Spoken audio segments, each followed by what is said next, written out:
لو نفسك تبدأي مشروع من البيت وتكسبي دخل إضافي من غير ما تحتاجي رأس مال كبير، الفيديو ده أكيد ليكي. هقولك على أفكار بسيطة إن شاء الله تقدري تنفذوها من النهاردة.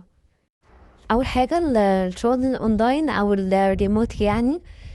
ممكن يكون أونلاين ده إن احنا ندير صفحات سوشيال ميديا. ده لو احنا بنعرف مثلا إن احنا نرد على الكومنتات، إن احنا نتكلم عندنا قناة أو حاجة ممكن إن احنا نديرها. ممكن كمان ممكن تعلموا حد ده عن طريق زوم اونلاين. تعلموا لغة، تعلموا عربي، ماس، ساينس، ايا كان انتوا مميزين وشاطرين في ايه. يعني زي درس خصوصي بس اونلاين. ممكن كمان تعلموهم اي مهارة انتوا عارفينها. ممكن كمان حاجة تعملوها اونلاين، تعملوا متجر الكتروني صغير. ممكن تسيرشوا على يوتيوب ازاي نعمل متجر الكتروني، بس انا بكلمكم على الفكرة نفسها.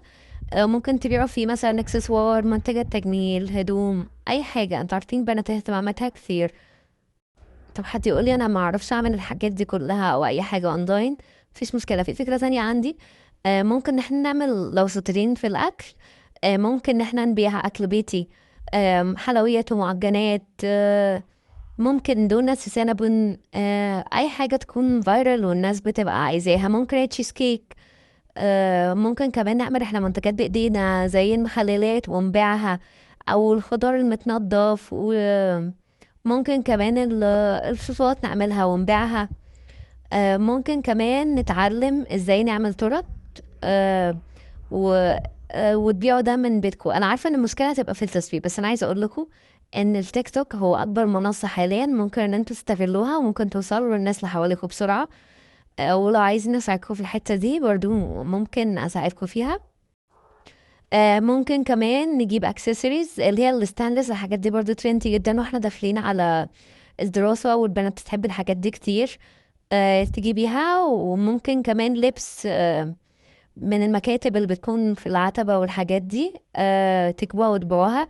ممكن كمان أدوات منزلية تجيبوها وتبيعوها. كمان الشغل اليدوي، أي حاجة بتتعمل بالإيد لو انتوا بتعرفوا تعملوا ده. الكروشيه، التريكو، تعملوا شنط، تعملوا بلوزات، تعملوا مفارش.